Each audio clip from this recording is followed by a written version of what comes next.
maupun surat dari direktorat tentang bagaimana seyogyanya pada masa darurat corona ini kita melaksanakan kegiatan pembelajaran, dan ini sudah berjalan 2 minggu. Sehingga saya ingin mengambil topik intinya saja sesuai dengan yang ada di slide yang saya sampaikan kepada panitia, yaitu intinya bagaimana meningkatkan strategi peningkatan mutu pembelajaran di madrasah dalam mendongkrak kompetensi siswa Indonesia ke depan. Gitu. Yang salah satunya nanti juga bisa tersirat di dokumen-dokumen tentang mekanisme pembelajaran dan penilaian pada masa darurat corona ini.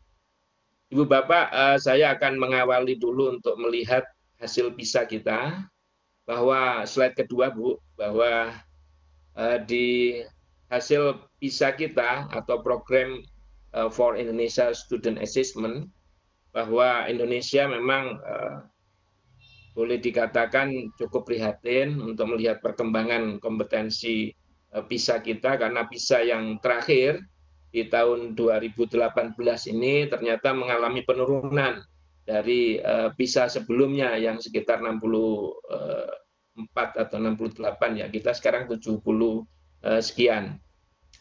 Bapak-bapak, ibu-ibu, melihat kondisi ini, saya khususnya ingin melihat bagaimana posisi madrasah di slide 2 itu.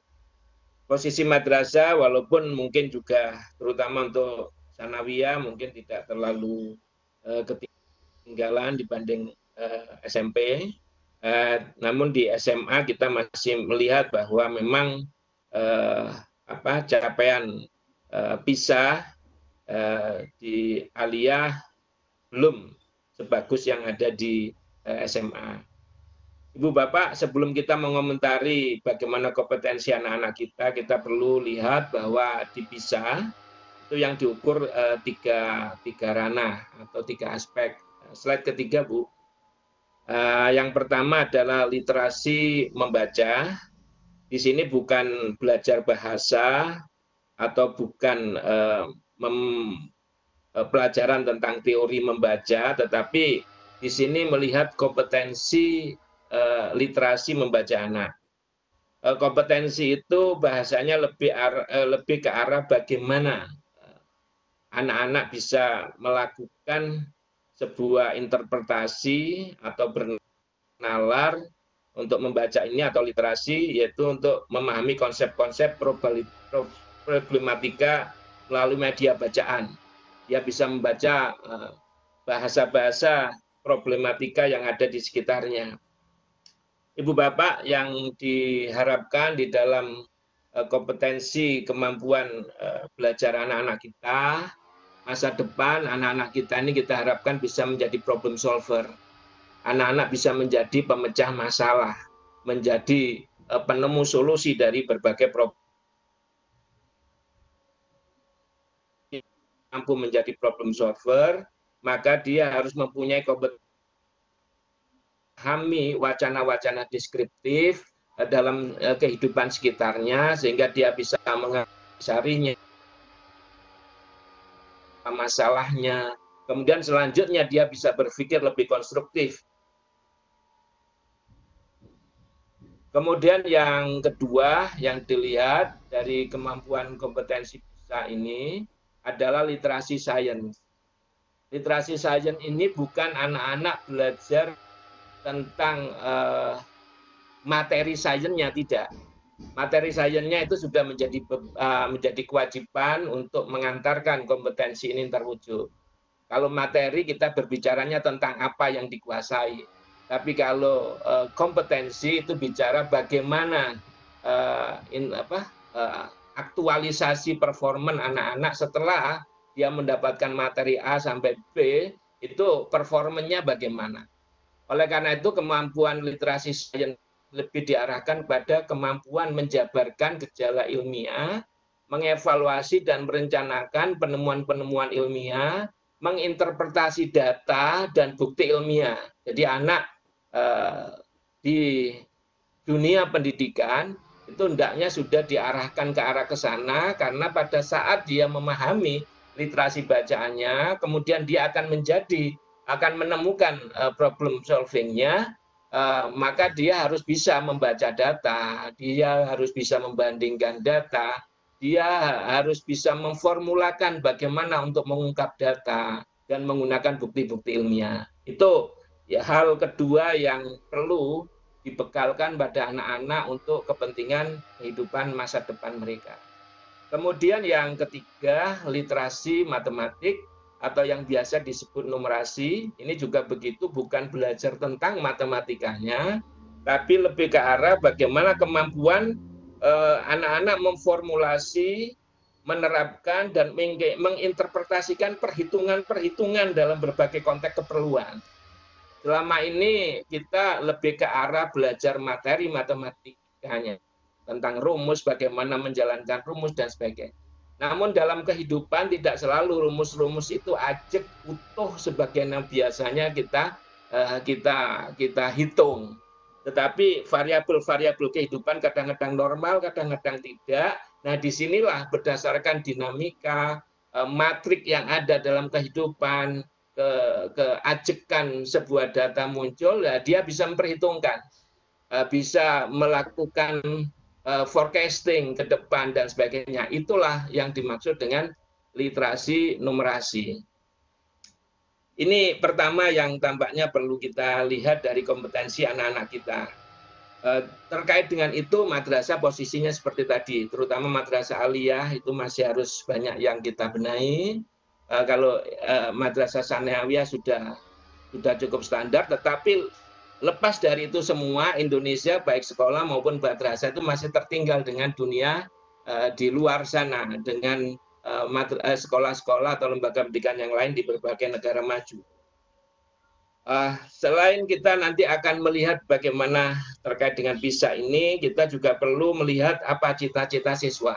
Di slide yang keempat, Ibu Bapak, di sana betul-betul ada sebuah perubahan yang perlu kita lihat, Bapak Ibu. Di slide selanjutnya, Bu. Slide selanjutnya itu ternyata di sana secara umum profesi entrepreneur atau pengusaha ini menjadi kecenderungan anak-anak sekarang untuk masa depan. Mungkin anak-anak sekarang tidak seperti kita yang diinginkan. Kalau kita dulu ingin jadi pegawai, kita ingin jadi pegawai negeri, kita jadi tentara, ingin jadi dokter. Sekarang tidak, Bapak Ibu. Di dalam dunia yang serba dinamis, keabsurdan di berbagai macam sisi, tampaknya anak-anak sekarang lebih cenderung cita-citanya ke entrepreneur. Yang di sana memang dibutuhkan tadi kaitannya dengan problem solving, kemampuan problem solving, kemudian naluri untuk selalu bergerak, kemudian dinamika, tidak selalu puas dengan sesuatu yang rutinitas saja, dia harus bisa mengeksplor segala macam kemampuannya. Nah, terkait dengan itulah maka di slide berikutnya saya menampilkan bagaimana strategi peningkatan mutu. Di slide berikutnya, Bu, bahwa strategi peningkatan mutu madrasah itu kita sudah menetapkan sejak tahun 2018, Bapak Ibu, lingkaran yang di bawah yang kita sebut dengan revolusi pembelajaran di madrasah. Di Direktorat KSKK ini sudah dimulai di awal tahun 2018. Pada saat kami menggulirkan revolusi pembelajaran ini, baik mulai dari tahapan perencanaan sampai tahap penilaian, ini tantangan tidak sederhana, Bapak Ibu, termasuk di kalangan pengawas, guru, dan sebagainya. Karena saat itu kami baru sendirian. Di Dikbud juga belum ada perubahannya, walaupun ada person-person Dikbud yang sudah sering diskusi dengan kita, seperti Kepala Badan Litbang, Pak Toto, segala macam itu sudah sepakat, bahkan Pak Menterinya. Tapi ide ini belum bergulir masif di berbagai tempat. Dan alhamdulillah madrasah sudah menggulirkan dulu di tahun 2018 secara formal. Sini tekanannya Bapak-bapak, Ibu-ibu untuk mewujudkan, untuk menjawab tantangan kompetensi anak-anak, kemudian cita-cita anak-anak ke masa depan. Mau tidak mau, kita menyimpulkan bahwa ruang inovasi, kreasi, prestasi, dan internalisasi nilai itu harus dibuka luas. Bagaimana kita akan membuka ini biar anak-anak bisa mendapatkan secara utuh di dalam performa hidupnya, maka tidak mungkin ini bisa kita hantarkan kepada anak-anak apabila di kita, di gurunya, di kepala madrasahnya, di pengelolanya, termasuk birokrat-birokrat pendidikannya berubah, Bapak Ibu. Itulah maka mengapa di Kementerian Agama langsung kita keluarkan secara bertahap, itu ada 3 KMA yang nanti di slide berikutnya, nanti akan saya jelaskan berikutnya. Ini dalam rangka untuk mendongkrak. Tapi pada waktu itu belum terlalu booming, karena kita masih sendirian, bahkan kita sering dibully pada saat kita misalnya contoh mensosialisasikan SK Dirjen tentang perencanaan pembelajaran yang waktu itu kita memberikan contoh RPP itu 2 halaman. Sungguh saya merasakan sendiri bagaimana dibully oleh teman-teman di lapangan, dikhawatirkan akreditasinya segala macam. Alhamdulillah perkembangan yang menyesakkan ini tidak lama kami rasakan, sekitar 2 tahunan. Alhamdulillah di bulan Oktober ada pergantian kabinet. Dan di Kemendikbud alhamdulillah datang menteri muda yang pada saat itu langsung meluncurkan yang disebut dengan kemerdekaan belajar. Disinilah mulai klop dan mulai di lapangan yang tadinya menghambat-hambat kita sudah mulai terbuka matanya. Termasuk sampai bagaimana kekhawatirannya terhadap akreditasi, itu sebenarnya memang sejak awal kita di Kementerian Agama sering memberikan masukan kepada Badan Standar BNSP, kemudian Badan Akreditasi Nasional, itu kita kritikus yang paling tajam. Karena kita wajar melakukan begitu, karena kalau madrasah ini diukur dari bukti-bukti formalistis yang sifatnya materialistis, sarana prasarana kelengkapan itu pastilah madrasah-madrasah kita tidak mungkin banyak yang bisa akreditasinya tinggi. Namun demikian kita juga melihat di madrasah ini walaupun penuh keterbatasan ternyata dinampingannya tinggi. Guru-gurunya kreatif segala macam. Oleh karena itu ke depan nggak bisa kita mengukur hanya dari borang-borang formalistis. Itulah Bapak-bapak, Ibu-ibu mengapa kita menggemborkan revolusi pembelajaran tadi. Kita lebih mengedepankan kualitas yang akan kita capai di madrasah itu bertumpu pada SDM-nya. Mengapa demikian? Karena kita melihat SDM madrasah ini Bapak-bapak, Ibu-ibu sudah luar biasa perubahan kebijakan yang kita berikan, terutama dalam kaitan dengan bagaimana pemerintah untuk memberikan layanan kepada personal pendidikan ini sudah luar biasa. Nanti mungkin Pak Kastolan menambah. Guru dan tenaga pendidikan ini sudah diutamakan baik negeri maupun swasta. Bahkan hampir sekitar 68% anggaran di Kementerian Agama untuk pendidikan itu mengarahnya kepada kesejahteraan guru. Baik itu gaji maupun tunjangan profesi dan sebagainya, termasuk impasing untuk swasta dan sebagainya. Itu menghabiskan banyak sekali fasilitas kita. Bahkan anggaran-anggaran sarana, prasarana, segala macam akhirnya tersedot ke sana karena ini anggaran-anggaran yang prioritas utama menjadi program dari negara. Oleh karena itu kita dahulukan untuk kesejahteraan guru ini. Nah, pertimbangan dari itulah maka kualitas madrasah ini tidak bisa kita tumpukan hanya kepada sarpras. Kita tumpukan kepada aspek-aspek yang lain. Yang paling bisa kita andalkan adalah kepada SDM. Nah, oleh karena itulah maka perlu ada treatment SDM. Treatment SDM yang paling utama adalah mulai membongkar pola pikir pengelola madrasah untuk mulai berani berinovasi, berkreasi, berprestasi. Kemudian khusus untuk madrasah, internalisasi nilai menjadi suatu kewajiban yang kita dahulukan daripada anak-anak hanya diisi kognitifnya dan sebagainya. Nah, syarat itu bisa kita penuhi apabila yang kedua, meminimalisir beban administrasi. Itu gambar yang di bawahnya tadi. Nah, karena itulah mulai tahun 2018 sebenarnya kita sudah promosikan.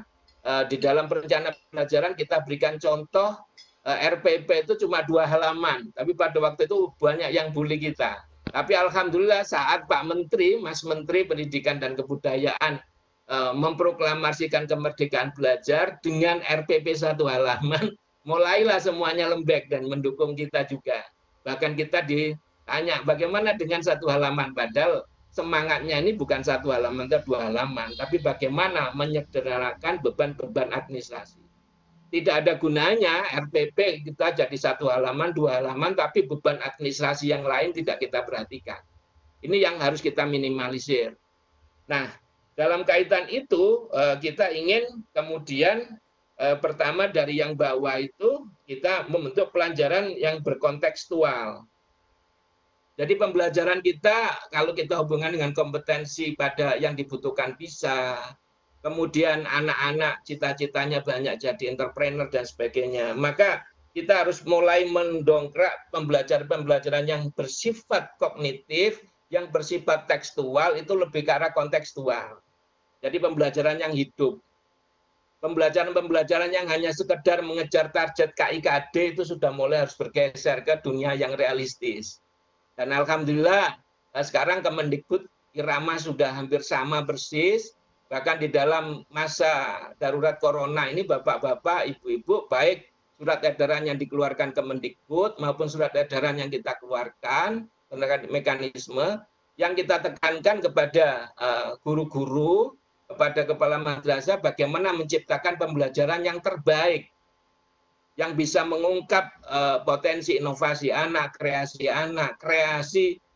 kemudian daya nalar anak yang hidup, kontekstual segala macam, tidak semata-mata hanya mengejar target-target kognitif, KIKD dan sebagainya. Terutama pada masa darurat corona ini kita tidak ingin memindahkan beban sekolah ke rumah persis seperti yang ada di sekolah. Itu bisa jadi justru anak-anak disuruh belajar di sekolah, di rumah itu bukan untuk mencari keselamatan Bapak Ibu. Bisa menambah masalah berikutnya. Padahal dalam masa darurat corona ini mengapa ada kebijakan bekerja dari rumah, belajar dari rumah itu untuk memutus mata rantai penyebaran corona ini. Kalau tugas-tugas itu kemudian hanya mengedepankan target capaian materi saja, sampai anak harus pergi ke toko cari bahan segala macam, keluar rumah nggak ada gunanya belajar dari rumah.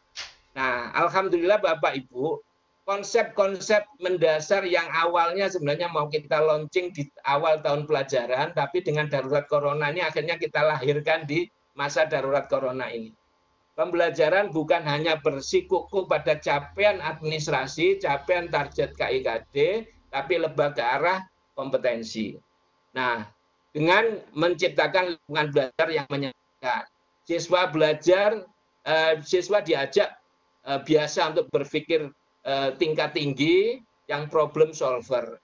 Dengan demikian, kemudian kelanjutannya Bapak-Bapak, Ibu-Ibu bisa lihat pada saat kebijakan di masa darurat corona ini, sampai untuk menentukan kelulusan, menentukan kenaikan kelas yang dulunya selalu dipandu dari pusat, selalu diatur oleh orang-orang birokrat, sekarang kita sudah mulai menjatuhkan sebuah kepercayaan yang penuh kepada kepala madrasah, kepada guru, bahwa beliau-beliau ini adalah tenaga profesional, bukan hanya sekedar pegawai.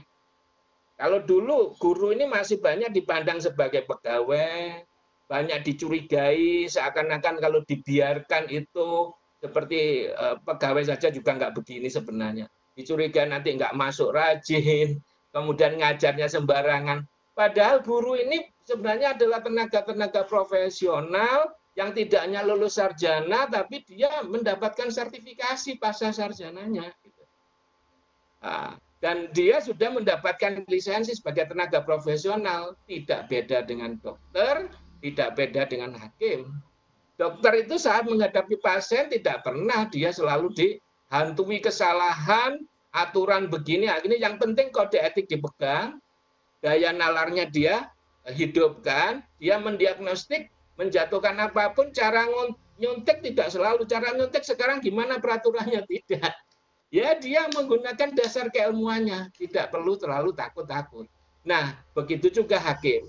Ini lepas dari ada dokter mungkin yang tidak normal, artinya ada yang juga penyimpangan yang tidak baik, tapi kasus-kasus yang tidak baik bukan berarti terus menghalalkan kita tidak mempercayai profesi itu.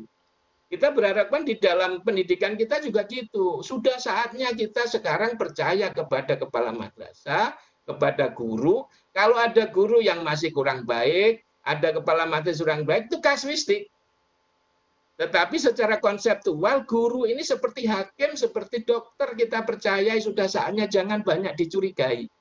Nah, mengapa demikian? Supaya muncul inovasinya, muncul kreasinya. Kalau sudah begini, insya Allah nanti menurun kepada siswa-siswanya. Siswanya juga akan kreatif. Bagaimana kita bisa melahirkan siswa yang kreatif, inovatif, kalau gurunya depresi. Gitu. Gurunya defensif, tidak berani berbuat apapun. Apapun selalu tanya, peraturannya gimana, petunjuk atasan gimana.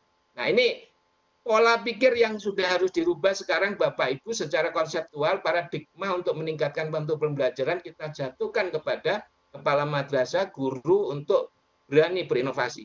Karena itu sampai di masa corona ini untuk menentukan kelulusan, rumus pun kita berikan keleluasaan madrasah untuk menyimpulkan rumusnya. Apabila normal, gunakan petunjuk teknis penilaian. Tapi kalau ada variabel yang mungkin di satu tempat itu tidak sempurna sehingga satu variabel entah itu ulangan ujian tesnya tidak bisa menjalankan ujian tes yang biasa, hanya penugasan, hanya portofolio yang mungkin komponennya tidak sama, silakan guru kepala madrasah lebih tahu tentang kondisi muridnya. Dengan variabel yang ada, silakan gunakan dasar perhitungan. Yang terpenting adalah kita akan mempertanggungjawabkan berikutnya bahwa yang kita putuskan itu mutunya bagus. Pertanyaan berikutnya, dengan kita memberikan kepercayaan guru yang penuh gini, kepala sekolah yang penuh ini, kira-kira bagaimana konsekuensi mutu berikutnya? Nah, tentunya Bapak-bapak, Ibu-ibu, nanti kualitas guru, kualitas kepala madrasah memang jadi kewajiban bersama untuk kita angkat. Dan itu nanti Pak Kastolan akan banyak cerita tentang bagaimana model pelatihan pendidikan berkelanjutan yang nanti akan direncanakan. Yang sebenarnya sebelum masa corona ini kami selalu konsolidasi, kebetulan Pak Kastolan itu di komponen 3, saya di komponen 2, kerjasama dengan World Bank. Itu insya Allah sudah punya rencana-rencana sebenarnya. Namun karena kondisi ini mungkin tidak bisa dimunculkan saat ini, tapi nanti Pak Kastolan bisa cerita mungkin terkait dengan rencana Pak Kastolan. Kembali terkait dengan pembelajaran, Bapak-bapak, Ibu-ibu, konsep-konsep peningkatan mutu tadi akhirnya kita awali di Direktorat KSKK, kita keluarkan 3 KMA. KMA untuk RA, yaitu KMA 792, kemudian KMA untuk pendidikan agama Islam dan bahasa Arab di KMA 183, karena untuk mengiringi di slide berikutnya Bu, untuk mengiringi kemajuan ini, pendidikan agama Islamnya juga harus kita kemas khusus Bapak Ibu. Bagaimana pendidikan agama itu bisa membuktikan kepada anak-anak bahwa pendidikan agama itu mensupport betul-betul kemajuan. Agama kita ini agama yang sangat care dengan kemajuan. Agama kita ini nggak pernah tidak mempercayai makhluknya untuk berbuat baik dalam berikhtiar. Ikhtiar yang maksimal salah saja oleh agama kita dikasih pahala. Ini membuktikan bahwa kepercayaan kepada ikhtiar itu besar sekali. Jadi kita tidak mengedepankan kata jangan, nanti salah, jangan, tidak begitu. Tapi mencobalah, yang terpenting semua unsur dasar ilmiahnya kita gunakan, konsep-konsep yang kita pelajari kita gunakan, maksimalkan usaha. Hasilnya apapun itulah yang terbaik. Kemudian kita terbitkan KMA 184/2019 yang intinya kepada implementasi kurikulum di madrasah untuk memberikan ruang kreasi dan inovasi. Nah, gambarannya ada di slide berikutnya. Di sana paling tidak ada 6 di foto-foto itu Bapak Ibu di slide berikutnya. Ada 6 di slide berikutnya Bu. Host, ya. Nah, paling tidak di sana ada pertama melakukan rekayasa struktur kurikulum. Jadi kurikulum kita jangan sampai seperti 5-10 tahun yang lalu bahwa belum ke sini, belum. Masih tadi gambar-gambar, masih gambar foto-foto. Masih gambar foto-foto. slide host, gambar foto-foto. Ibu, di situ ada 01 melakukan rekayasa struktur kurikulum. Kurikulum kita pasang tidak kaku. Silakan. Kita hanya membuat koridor-koridornya, bahkan ada yang mau melakukan relokasi waktu segala macam boleh. Dan kita sudah koordinasi dengan Simpatika paling tidak sudah 3 kali. Moga-moga nanti Simpatika saatnya akan bisa mengakomodir kita karena semua ikhtiar inovasi kita sudah kita wadai dengan SK, dengan regulasi yang tepat. Nanti Simpatika selama ada dasar hukumnya mereka akan mengikuti. Kemudian yang nomor 2 yaitu memunculkan mata pelajaran yang dibutuhkan. Jadi untuk muatan yang sifatnya lokal, keunggulan-keunggulan madrasah, itu madrasah bisa memunculkan sendiri. Entah itu di muatan lokal, entah itu nanti di program tambahan. Kita ada peluang-peluang ke sana. Ini salah satu upaya kita memberikan ruang kepada kepala madrasah dan guru untuk berinovasi. Kemudian yang ketiga, 03 itu berkesempatan luas melakukan kolaborasi pembelajaran. Bapak-bapak, ibu-ibu, yang dipentingkan sekarang dalam pembelajaran itu kolaborasi, bukan kompetisi. Nah, ini yang mungkin kita sebenarnya di kurikulum 2013 itu sudah lama bahwa kompetisi itu dihapus dengan kolaborasi. Terbukti ranking itu tidak ada. Tapi bapak-bapak, ibu-ibu, baik orang tua maupun kita kan belum sadar betul. Tidak ada ranking tapi masih minta coba di ranking. Jadi yang diutamakan kita itu bukan prestasi penguasaannya, tapi kita nomor berapa dari sekian. Padahal nomor berapa itu belum tentu yang terbaik kan. Kalau terbaik dari yang jelek, apa gunanya kan gitu. Nah, oleh karena itu sekarang fokus kita kepada memberikan kesempatan luas melakukan kolaborasi pembelajaran. Pembelajaran itu tidak harus berjalan sendiri-sendiri, apalagi sekarang masa mekanisme masa darurat ini. Kalau belajar sendiri-sendiri, nanti anak-anak yang di rumah itu tersiksa sekali, Bapak Ibu. Kimia ngasih tugas sendiri, bahasa Indonesia ngasih tugas sendiri, biologi ngasih tugas sendiri. Nah, kita di sebuah madrasah itu perlu dibudayakan kolaborasi. Jadi di awal tahun, waktu raker, kita mungkin selain raker yang membahas rencana kerja madrasah, kita raker juga yang membahas tentang buku yang kedua untuk KTSP. Tentang standar isi. Mata-mata pelajaran itu ada nggak irisan-irisan program yang bisa dikolaborasikan. Itulah tugas-tugas yang diberikan pada anak-anak. Jadi anak itu tugasnya nggak parsial, setiap mata pelajaran beda-beda. Bisa jadi tugasnya satu, tapi di dalamnya sudah ada kandungan matematikanya, fisika, kimia, agamanya, segala macam. Sehingga anak-anak mengerjakan satu, tapi betul-betul mendapatkan manfaat untuk penguasaan materinya dari beberapa mata pelajaran, dan berikutnya juga untuk bisa menjadi bagian dari untuk melihat kompetensi anak-anaknya sesuai dengan mata pelajaran tadi. Kemudian yang keempat, mengembangkan berpikir tinggi dan kreatif. Kita sudah mengenal HOTS selama ini untuk bentuk-bentuk soal Bapak Ibu ya.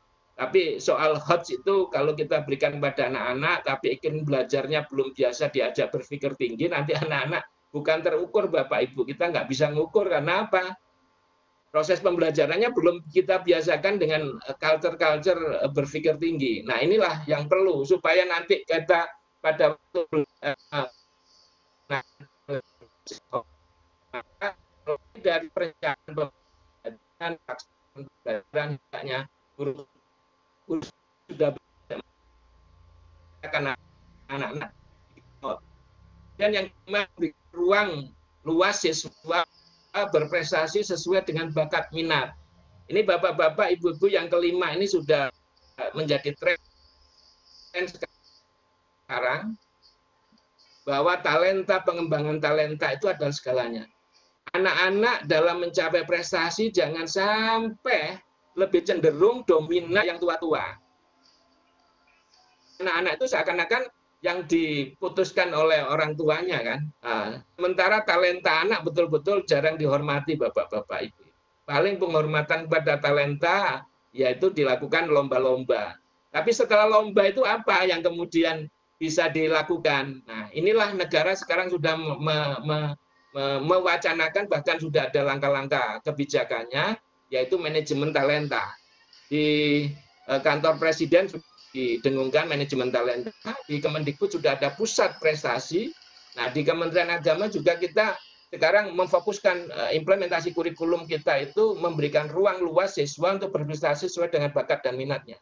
Praktisnya begini, kalau ada anak yang punya talenta baca Quran, gitu, qiraatul Quran, mengapa tidak itu kita fokus, kita latih, kita kembangkan, kita berikan jalan pengembangannya, biar dia bisa berprestasi dengan kemampuan baca Qurannya sana. Jangan seperti sekarang ini, kalau ada anak punya talenta olahraga, seni, baca Quran, kita tanya, bisa hidup nggak dengan itu? Seakan-akan kita ini orang tua tahu bahwa hidup yang terbaik itu yang kita lakukan. Padahal bapak-bapak, ibu-ibu, apabila talenta anak-anak ini kita kembangkan, nasib orang itu sekarang sudah beda dengan 10 tahun yang lalu, Bapak Ibu. Dulu main sepak bola, ya kita khawatir betul nggak bisa hidup. Tapi sekarang bagaimana? Anak-anak dengan bola saja, asal profesional kita kembangkan, kita berikan alurnya, dia bisa lebih hebat dari seorang profesor penghasilannya. Begitu juga untuk baca Quran, jangan mengecilkan arti orang hafalan Quran. Bisa jadi hafalan Quran itu untuk membawa masa depan dirinya, keluarganya, untuk masa depan tidak hanya di akhirat, tapi di dunia pun bisa makmur dengan itu. Nah, ini yang sekarang harus kita sadari dan harus kita bina dari ruang belajarnya. Berikutnya yang keenam adalah bebas menentukan alat penilaian belajar yang bermutu. Jadi jangan sampai untuk melakukan pengembangan penilaian itu kita dikte dari pusat. Seperti sekarang mengapa ujian nasional itu kita tiadakan, bahwa untuk mengukur anak-anak itu tidak hanya tepat dengan satu instrumen, gitu. Pilihan ganda saja ya tidak. Justru guru-guru itu sudah dibekali dulu waktu kuliah bahwa namanya ujian itu bisa ada yang tes, non-tes, tes itu jenisnya macam-macam. Terapkan sesuai dengan situasinya. Jangan sampai kita sudah belajar tentang teknik penilaian pendidikan, macam-macam instrumen tes, tapi kembalinya pada waktu implementasi di lapangan kita nggak merdeka untuk mewujudkan itu semuanya. Soal dari kabupaten, dari provinsi, dari ini bapak-bapak, ibu-ibu, kita sudah harus mau meredam itu. Kalau kita ingin beramal baik untuk meningkatkan prestasi, bukan kita membuatkan tesnya. Tapi ayo guru-guru yang ada dalam kelompok kerja kita, itu kita ajari bagaimana dia membuat tes. Terus setelah itu, mereka kita minta untuk mencoba menyusunnya. Kemudian kita koreksi bareng-bareng. Kapan dia menjadi pemain sepak bola yang bagus? Kalau anak-anak kita hanya suruh nonton sepak bola kelas tinggi, tapi pada waktu mau bermain ke lapangan kita larang, takut kakinya rusak segala macam. Akhirnya permainannya kita suruh nonton saja, nggak pernah bagus-bagus. Gitu. Nah, sekali-sekali kita coba, pasti pada waktu orang mencoba di lapangan itu luka, ada kegagalan, itu hal yang biasa. Jangan sampai kegagalan 1 kali, 2 kali, kemudian anak nggak boleh main lagi di lapangan. Kapan pandainya? Itu ibaratnya bapak-bapak, ibu-ibu, guru-guru mengembangkan penilaian sekarang. Karena itu mulai dari Permendikbud 43 tahun 2019 kita sudah bisa melihat semangatnya. Bahwa untuk kelulusan anak-anak itu bukan dari ujian nasional lagi.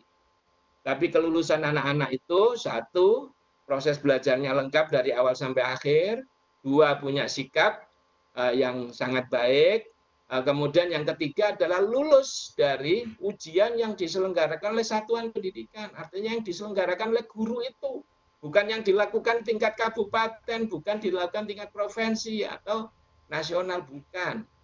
Nah, yang sifatnya nasional itu nanti untuk pemetaan. Nah, pemetaan itu bukan untuk menentukan prestasi anak, tetapi untuk feedback bagaimana continuous improvement. Karena itu ke depan bapak-bapak, ibu-ibu, instrumen ujian itu nanti akan kita gunakan assessment yang mungkin sekarang Bapak Ibu juga sudah tahu, assessment kompetensi minimal itu bukan untuk menentukan anak lulus tidak lulus, tetapi assessment kompetensi minimal atau kompetensi siswa Indonesia itu tujuannya adalah memberikan feedback kepada guru, kepada kepala madrasah, kepada pengawas, kepada orang tua, untuk mencapai standar kelulusan kompetensi kelulusan yang diharapkan. Anak-anak kita sudah sampai sekarang itu sudah punya kompetensi apa, sudah bisa apa.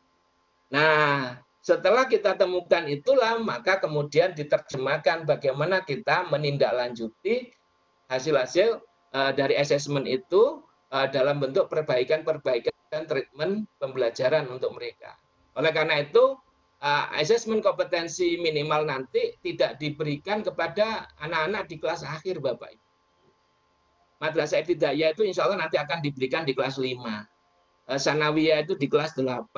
Kemudian Aliyah diberikan di kelas 11.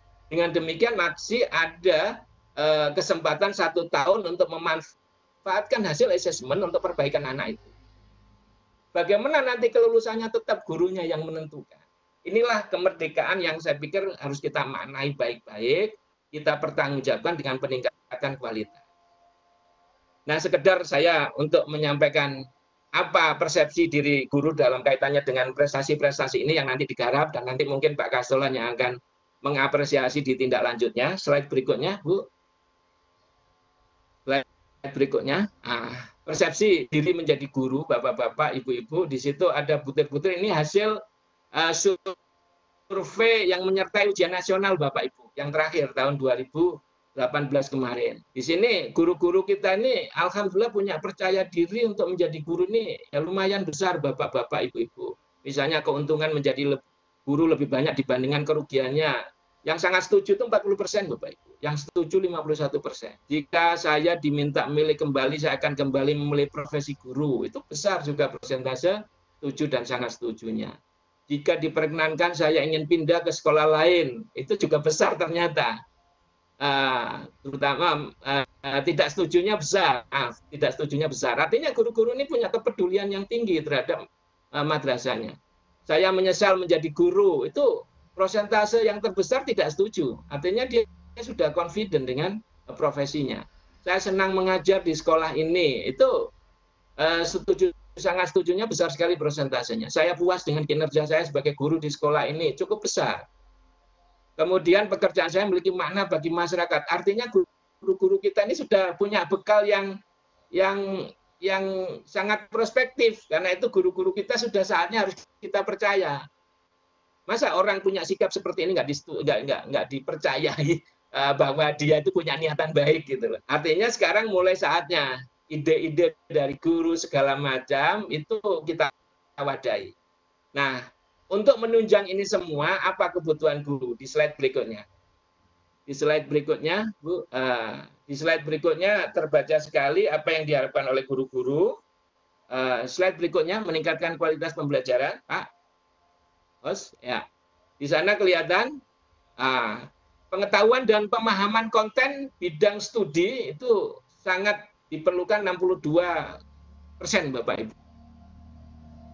Kompetensi pedagogik untuk mengajar di bidang studi yang saya ampu itu juga besar, karena Bapak-bapak, Ibu-ibu sekarang tren pembelajaran untuk anak-anak ini enggak seperti dulu. Kalau dulu anak-anak dimasukkan kelas dipaksa apapun tuh nurut saja sama-sama. Anak-anak sekarang ini inovasinya macam-macam dan harapannya beragam.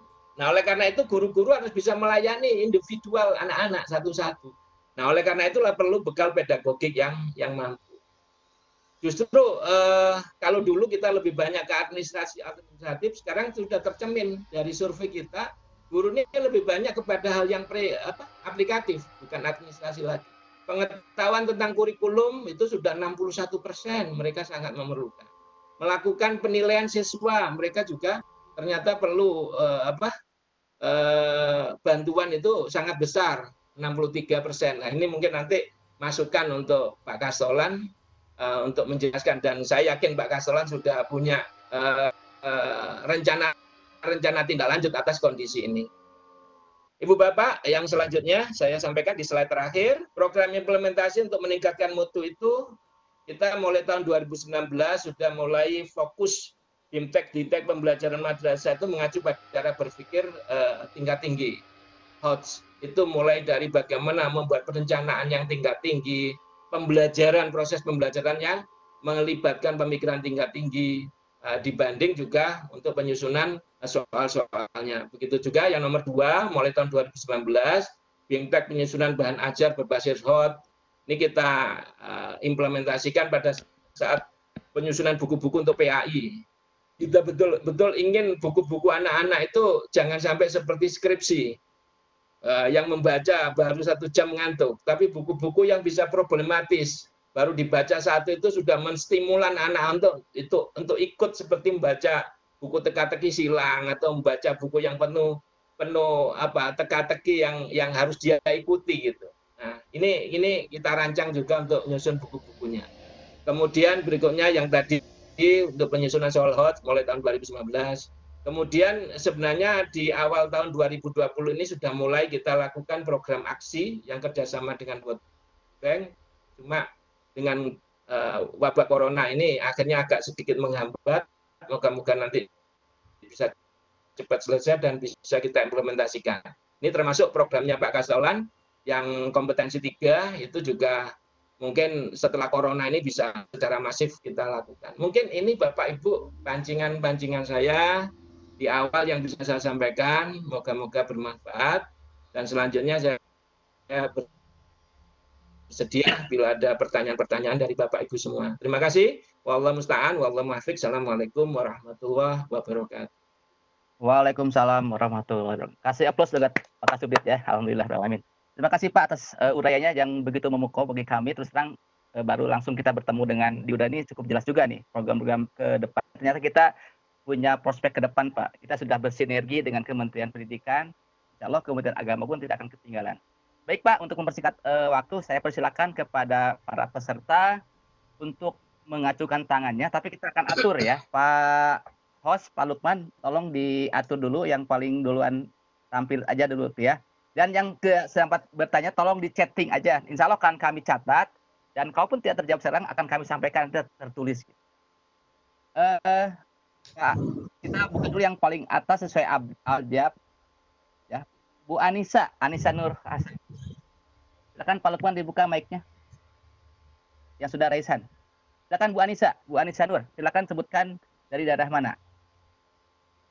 Pak Lukman, tolong dibuka itunya mic-nya. Halo? Ya, sebentar. Saya cari dulu nih tadi. Yang paling tinggi aja. Sebagai masukan Pak ada 161 Pak. 150. 161 sekarang. Ya. Oke, silakan Bu Anissa Nur Hasanah ya. Bentar saya angkat dulu. Bu Nur Anissa ya. Ya, silakan. Ya, silakan. Singkat dan padat Bu ya. Mangga. Dari daerah Papua Barat, Fak-Fak. Kabupaten Fak-Fak. Alhamdulillah. Papua Pak. Silakan Bu.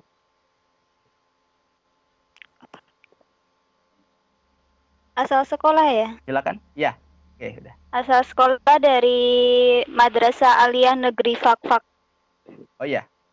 Oke, silakan langsung bertanya Bu. Belum ada pertanyaan Pak. Nanti aja. Oke, tolong tangannya ke bawahkan lagi.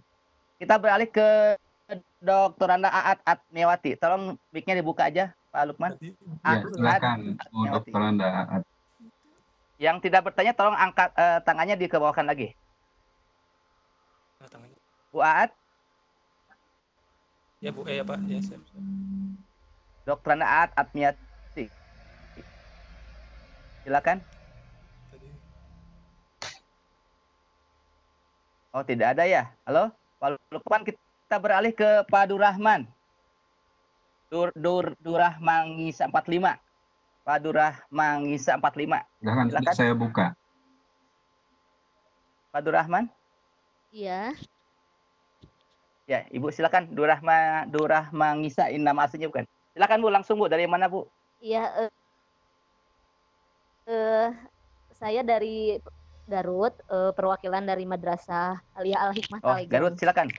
Langsung Bu. Iya. Pernyataan Pak?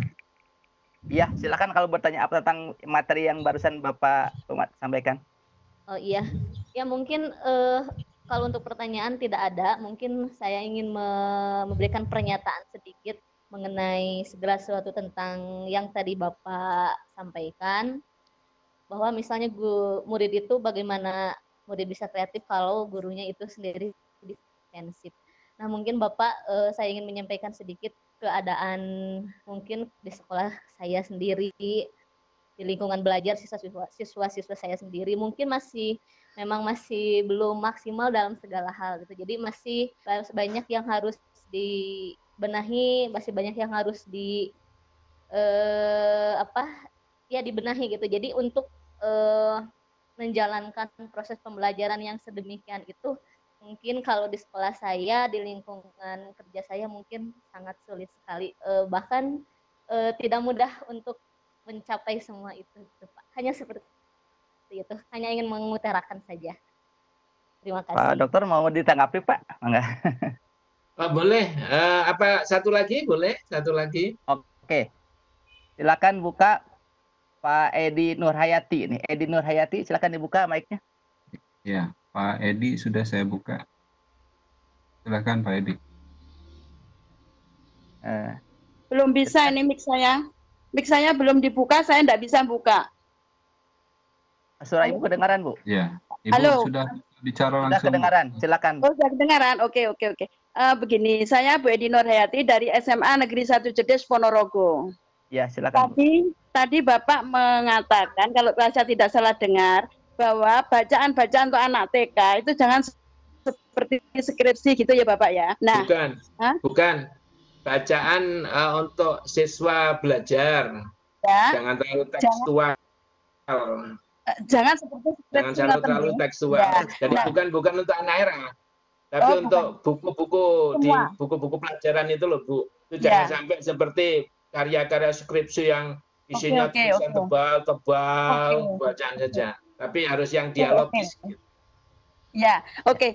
Gini, permasalahannya kadang-kadang memang kebanyakan pelajaran itu seperti itu, tulisan dan kadang menjemukan kalau kita sendiri tidak bisa menciptakan, aku ingin tahu kelanjutannya seperti apa. Nah, kebanyakan siswa-siswa sekarang itu, baik itu dari SD, SMP, SMA, yang ada di sekitaran saya, yang sering saya tanya, itu motivasi untuk membaca pelajaran-pelajaran, itu sangat-sangat rendah sekali. Itu yang saya tahu. Nah, sekarang pertanyaan saya, bagaimana caranya untuk era sekarang ini untuk menumbuhkan motivasi-motivasi belajar? Kalau mungkin membaca novel mungkin iya, karena dia suka. Karena apa? Di situ ada alurnya, ada alur ceritanya, ada yang bisa diambil. Tapi kalau untuk pelajaran-pelajaran, rasanya itu sulit. Dia tuh tidak mau membaca kalau tidak ada tugas apa. Tugas itu pun nanti yang diambil hanya cuplikan-cuplikan gitu aja. Mungkin itu Bapak, minta maaf saya kalau kurang pas bahasa saya. Demikian, terima kasih. Ya. Terima kasih, sama-sama Bu. Mau ditanggapi dulu, Bu? Pak? Ya, langsung ya. Oke. Langsung, Pak. Terima kasih. Terima kasih, Pak. Terkait dengan Bu Durahman. Ya, Durahmangisa. Ya. Bu Durahmangisa, ya. Gini Ibu, bahwa di madrasah itu masih banyak yang perlu dibenahi, ya kita sadari. Madrasah kita ini 95% swasta, apalagi kalau menyangkut keterbatasan sarana prasarananya. Oleh karena itu kita selalu mendorong Badan Akreditasi dan SM, Badan Akreditasi Nasional Sekolah maupun Madrasah, bahwa indikator-indikator akreditasi itu jangan sampai ke hal-hal yang sifatnya formalitas, apalagi yang sifatnya infrastruktur. Nah, dan itu sekarang sudah mulai Bapak-Bapak, Ibu-Ibu di BAN SM itu sudah mulai ada penggodokan beberapa hal, instrumen-instrumen yang tidak seperti dulu lagi, lebih ke arah kualitatif dan lebih ke arah prestasi. Bahkan di terakhir kita dengar nanti asesor-asesor itu hanya dua hal yang dilakukan. Yang pertama adalah melihat data-data yang ada di EMIS kalau di madrasah, kalau di sekolah di Dapodik. Kemudian tinggal melihat proses pembelajaran saat ke madrasah, nanti yang dilihat adalah proses pembelajaran. Yang kedua melihat prestasi anak-anak sudah.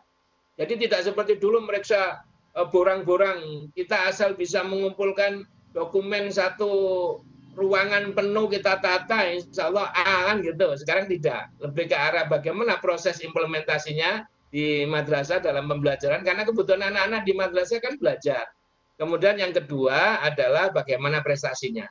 Asal prestasi, kemudian pembelajarannya sudah kreatif, itu sudah bisa mengubah bisa menghasilkan prestasi yang bagus untuk akreditasinya. Nah, sekarang pertanyaan berikutnya, apabila yang terbatas itu juga terkait dengan kemampuan guru-gurunya, inilah yang nanti memang jadi pekerjaan bersama. Kepala madrasah, MDMP, dan sebagainya, ini memang sekarang sudah harus kita perankan, Bapak-Bapak, Ibu-Ibu, tidak hanya sekedar menunggu program-program yang dilahirkan dari pusat. Apa program dari pusat? Pelatihan apa dari pusat? Tidak. Tapi kita harapkan mulai dari level madrasah, itu ada komunitas-komunitas pembelajaran, learning community. Kemudian madrasah di bawah kepimpinan kepala madrasah juga membuat community learning atau learning community atau komunitas komunitas pembelajaran. Jadi guru-guru itu diajak secara intensif untuk belajar dari waktu ke waktu. Pengalaman-pengalaman madrasah-madrasah yang bagus, sekolah-sekolah yang bagus itu ternyata adalah kepiawaian kepala madrasahnya dan guru-guru yang ada di dalamnya untuk berkonsolidasi secara internal untuk mengasah kemampuan dirinya dari waktu ke waktu, dari 1 minggu, kemudian 1 bulan, yang akhirnya jadi membuat peningkatan kualitas di antara mereka sendiri. Oleh karena itu nanti Pak Kaslan mungkin cerita kebijakan-kebijakan ke depan terkait dengan PKB itu sudah akan melibatkan asosiasi-asosiasi. Nanti itu ranahnya Pak Kaslan akan cerita, dan kita melihat justru disitulah terjadi efektivitas dan efisiensi yang cukup besar nanti dibanding dengan model-model pelatihan yang dulu langsung kita tangani sendiri segala macam, itu satu tidak persis dengan kebutuhan apa yang ada di lapangan. Jadi seakan-akan program itu dari pusat, terus nanti guru-guru hanya tinggal menikmati saja, cocok nggak cocok pokoknya dihabiskan, kan gitu. Nah, kalau nanti ke depan tidak begitu. Jadi pembimbingannya atau apa yang akan kita berikan itu berbasis kepada kebutuhan peserta atau assessment needs. Jadi needs assessment itu nanti akan kita jadikan tumpuan apa yang kita berikan kepada lapangan, bagian baik assessment-nya itu dari gurunya maupun assessment-nya itu dari masukan murid-muridnya, apa sebenarnya yang diperlukan dalam BIMTEK atau Diklat dan sebagainya. Nanti mungkin secara gamblang itu porsi dari Pak Kastolan nanti akan menjelaskan, dan saya lihat Pak Kastolan sudah punya rencana-rencana nanti pengembangan profesi itu akan berbasis kepada komunitas-komunitas, Bapak Ibu. Itu untuk menjawab Bu Durahmanisa. Ya. Kemudian yang berikutnya yang kedua untuk menjawab Bu Edi Nurhayati, Ibu, kita tidak boleh berhenti bahwa kita seakan-akan, tapi ya saya maklum kalau di sekolah atau di madrasah mungkin kita mau tidak mau buku-buku yang ada itu modelnya kayak gitu. Tapi sebenarnya kita nggak boleh berhenti neriman bahwa buku-buku begitu.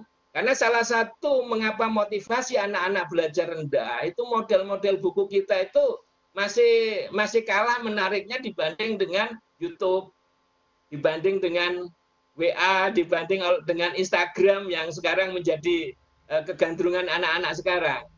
Nah, oleh karena itu maka produk-produk buku itu harus bisa bersaing dengan produk-produk IT yang sekarang ada. Oleh karena itu dibutuhkan penyusun-penyusun buku yang kreatif, yang tidak hanya sekedar bisa mendeskripsikan pengetahuan, tapi bagaimana mentransfer pengetahuan di dalam bahasa buku yang dialogis dengan murid-murid yang membacanya, sehingga murid-murid betul-betul termotivasi untuk membaca. Oleh karena itu kami yang di Direktorat sekarang mulai mengevaluasi performa buku-buku Bapak Ibu. Mungkin nanti ke depan kita juga akan mulai secara periodik. Kalau sekarang kita awali dengan buku-buku PAI Bapak Ibu. Nanti mungkin akan bertambah lagi ke mata pelajaran yang lain. Bagaimana menyusun buku-buku yang punya daya rangsang gitu. Kepada anak-anak, tidak sekedar dibaca, dihafal, kemudian diingat-ingat, tidak. Tapi buku itu dialogis. Sehingga buku itu jangan memuat deskripsi konten pengetahuan. Konten itu sumber belajar banyak. Nanti anak-anak bisa ke perpustakaan, bisa di internet segala macam. Tapi buku-buku pelajaran, buku-buku teks adalah buku-buku yang bisa mengajak anak-anak berpikir. Jadi anak-anak membaca buku teks itu terlibat pikirannya dan nanti seakan-akan seperti melihat sinetron seri itulah Pak, Bapak Ibu, apalagi sinetron seri yang terakhirnya ada kuis-kuisnya kan gitu Bapak Ibu. Nah, buku-buku kita itu nanti harus bisa bertanding dengan mereka itu. Jadi kita nggak boleh berhenti kalau bukunya begitu nggak ngubah. Itu satu dari sektor penyusunan bukunya. Yang kemudian yang kedua yang memang juga perlu kita lakukan adalah bagaimana guru-guru pada saat melakukan sebuah pembelajaran itu memberikan sebuah titik tekan, titik sentuh yang bisa menimbulkan kebermaknaan terhadap sesi yang Bapak Ibu lakukan gitu. Saya mengamati dari berbagai hasil survei kami, kita sampai hari ini masih lebih banyak kelas-kelas itu didominasi dengan ceramah. Saya pikir tuh hampir 80% masih seperti itu.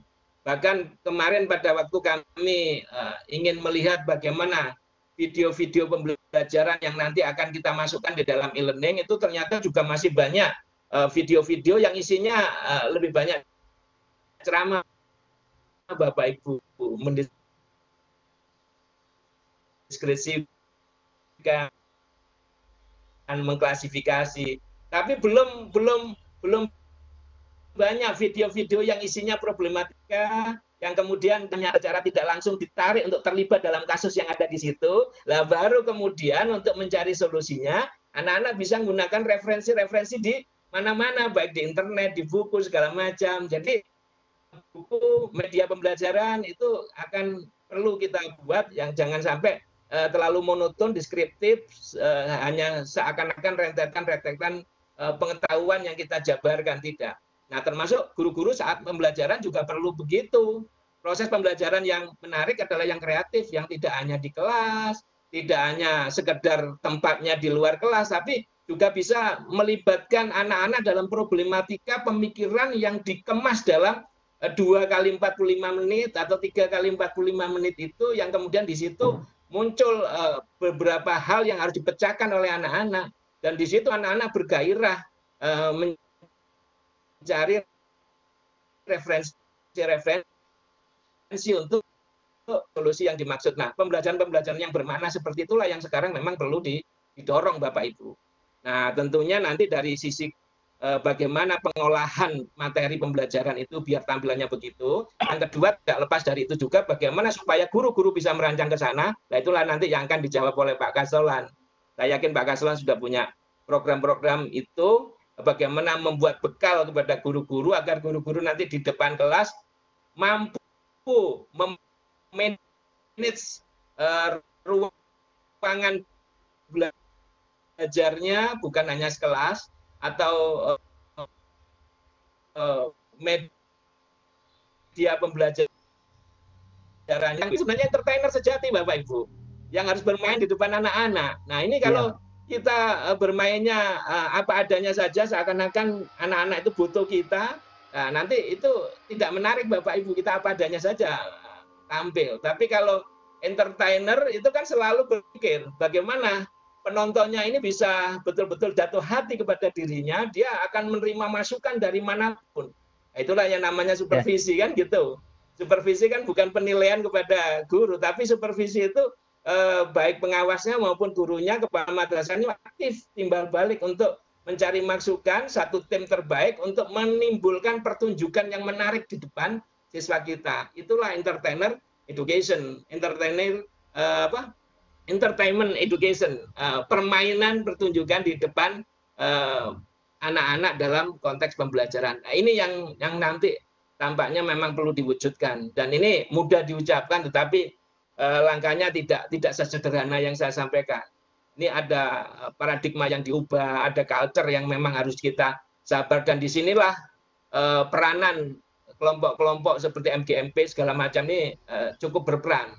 Oleh karena itu saya sering komentar daripada MGMP itu mengakomodir atau bersama-sama menghasilkan soal apa, lebih baik bersama-sama ini fokus kepada bagaimana pengolahan SDM ini biar nanti soal itu justru dihasilkan oleh siswa-siswa guru-guru masing-masing guru yang sudah kita bina dan sebagainya. Tidak hanya sekedar membuat membuat soal, nanti guru-guru yang kita dampingi bersama-sama dalam komunitas MGMP itu bisa menyusun materi pembelajarannya, bahkan menampilkan tayangan best practice pembelajaran Bapak Ibu. Sekarang kami di Direktorat KSKK itu kita membuat knowledge storehouse yang kita kemas dalam bahasa e-learning madrasah yang sekarang sebagiannya sudah kita luncurkan Bapak Ibu. Itu sebenarnya kita masih belum selesai. Itu sebenarnya targetnya kan tahun ajaran baru karena darurat corona kita keluarkan duluan.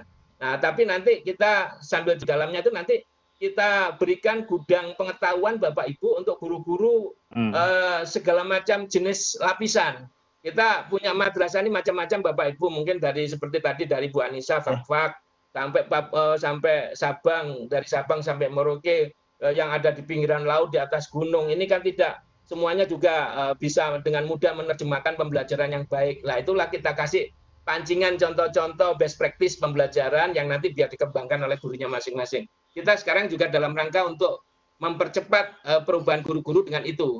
Untuk yang jangka menengah, jangka panjangnya nanti kan dengan pelatihan-pelatihan yang sudah dikemas oleh Pak Kastolan.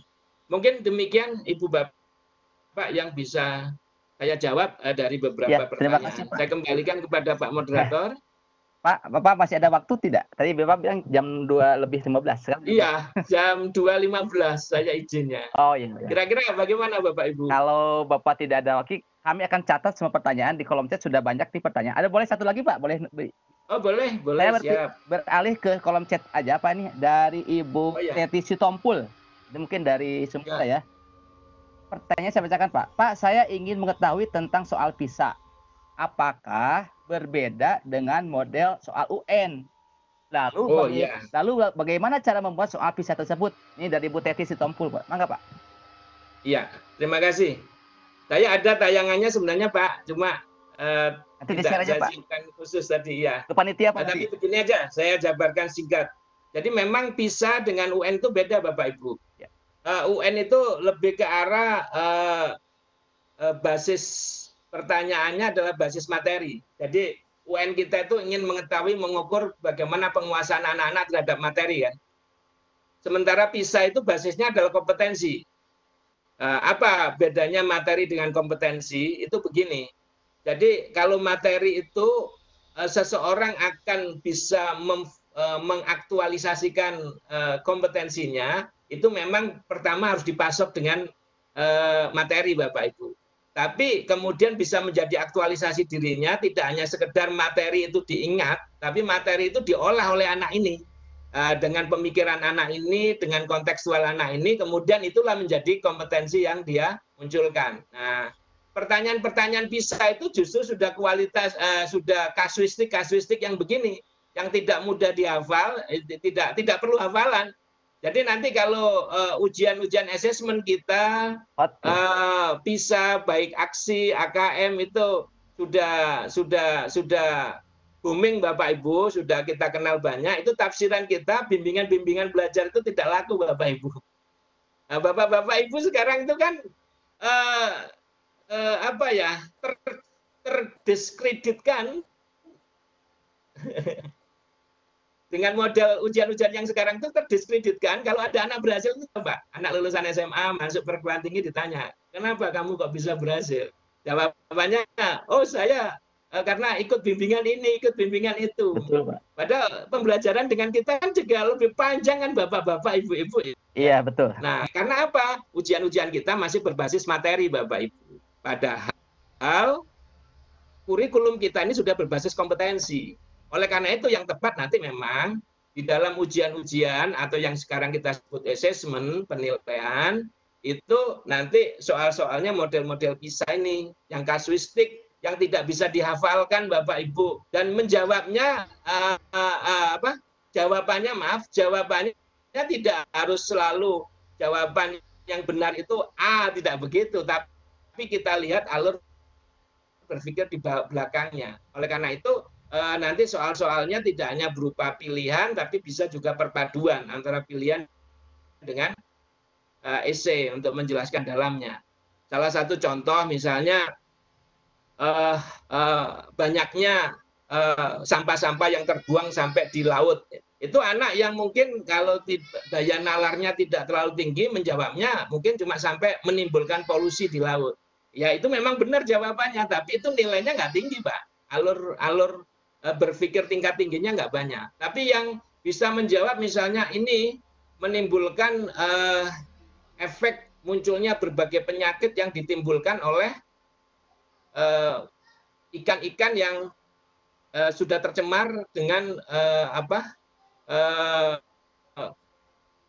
produk-produk protein atau produk-produk hewani yang kontraproduktif dengan kebutuhan protein atau vitamin atau kebutuhan makan yang dibutuhkan oleh manusia selama ini.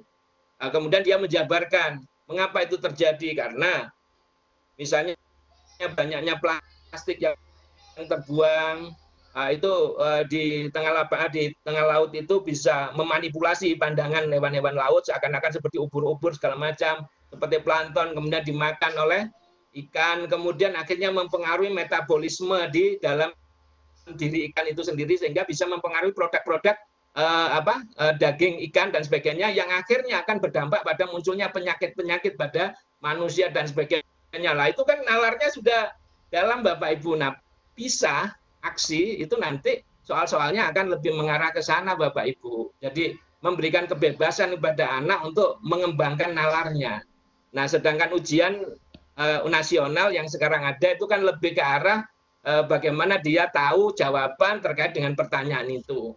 Jadi dengan menghafal, dengan mengingat-ingat itu sudah lebih cocok, lebih banyak menguntungkan untuk menjawab UN. Nah, itu bedanya antara PISA dengan ujian nasional Bapak Ibu. Nah, nanti bagaimana arah untuk meningkatkan prestasi untuk capaian PISA?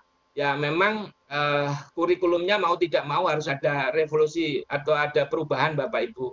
Sekarang sudah masuk tahapan baik Dikbud maupun Kemenak itu sudah sepakat Bapak Ibu ada beberapa hal yang harus dilakukan. Salah satu penyederhanaan kurikulum. Kurikulum kita selama gemuknya seperti ini Bapak Ibu, padatnya begini, kita nggak bisa memberikan kesempatan anak-anak untuk bernalar yang lebih panjang. Kesempatan guru-guru untuk bisa mengemas pembelajaran yang menarik tidak mungkin bisa leluasa. Oleh karena itu mau tidak mau kita nanti harus ada melakukan penyederhanaan kurikulum. Dan itu sudah disepakati dan kita lihat di rapat kabinet 2 minggu yang lalu itu sudah tercetus ide itu, sudah muncul di dalam rapat itu. Nah itu salah satunya dari sisi regulasi konten itu memang harus ada penyederhanaan. Yang kedua ya wacana, paradigma guru, pembekalan guru yang memang perlu kita siapkan. Nah itu nanti Pak Kastolan akan menjelaskan Pak, karena itu ranahnya GTK nanti yang menjelaskan. Dan saya tahu Pak Kastolan sudah punya rencana-rencana itu. Mungkin nanti pas sesinya Pak Kastolan akan lebih menarik ke arah bagaimana peningkatan kualitas guru untuk mewadahi konsep-konsep pembelajaran yang tadi sudah saya sampaikan. Jadi paradigma pembelajaran baru ini nanti guru-guru dalam rangka menyambut itu direncanakan pelatihan apa saja, BIMTEK apa saja, dan apa yang harus disentuh kepada guru. Itu nanti Pak Kastolan semua saya pikir yang bisa menjelaskan Bapak. Mungkin begitu Pak Moderator. Iya, Alhamdulillah Pak Kasubdit telah menyampaikan paparan yang begitu sempurna. Meskipun Pak ada ratusan yang bertanya, tapi ini ada 151. Kami tampung saja dalam bentuk tertulis Pak. Nanti kami sampaikan ke Bapak mungkin. Boleh Pak. Bapak nanti boleh dicatat email saya juga Pak. Siap. Email saya sudah masuk di situ kan, nanti bisa dibaca. Ya, di materi. Nanti dikirim lewat email saja ya. Betul Pak. Nanti saya share di grup chatting. Insya Allah. Yang statement closing-nya Bapak mau bicara terakhir apa? Silakan. Saya pikir begini Bapak-bapak, Ibu-ibu, dengan paradigma yang sudah tadi saya sampaikan, isu-isu jangka panjang yang sekarang sudah kita siapkan juga tadi sudah saya sampaikan. Saya ingin pesan di closing statement ini, Bapak-bapak, Ibu-ibu guru, mulailah satu, percaya diri. Jadi Bapak Ibu guru sudah apapun yang ada di Bapak-bapak, Ibu-ibu, Bapak Ibu harus percaya diri. Orang itu kelihatan hebat atau tidak itu sebenarnya bukan dari apa-apa Bapak Ibu. Pertama modalnya adalah percaya diri. Kalau orang tidak punya kepercayaan diri nanti kelihatan kagok di mana-mana. Jadi percaya diri dulu. Setelah yang kedua percaya diri, yang kedua adalah pandai-pandai selalu menilai diri kita. Kemudian yang ketiga, di dalam melaksanakan tugas pembelajaran di madrasah, di sekolah, sasarannya cuma 3 Bapak Ibu. Apapun problemnya, apa yang kita lakukan, sasarannya 3. Satu adalah siswa, yang kedua adalah siswa, dan yang ketiga adalah siswa. Artinya kita dari hari ke hari berpikirnya harus cuma satu, bagaimana menyenangkan siswa. Dalam tanda petik yang bagus. Bagaimana membuat siswa puas di dalam menggali konten-konten pembelajaran.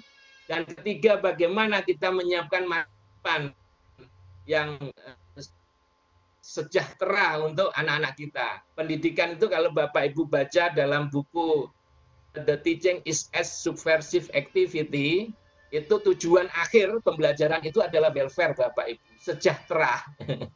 Nah, sejahtera itu apa? Sejahtera itu adalah survival seseorang di dalam kehidupannya. Apabila dalam pembelajaran kita sudah benar-benar bisa membekali anak-anak untuk bisa menghadapi berbagai dinamika kehidupan, maka dia akan survive. Menghadapi lingkungan tertentu dia tetap survive.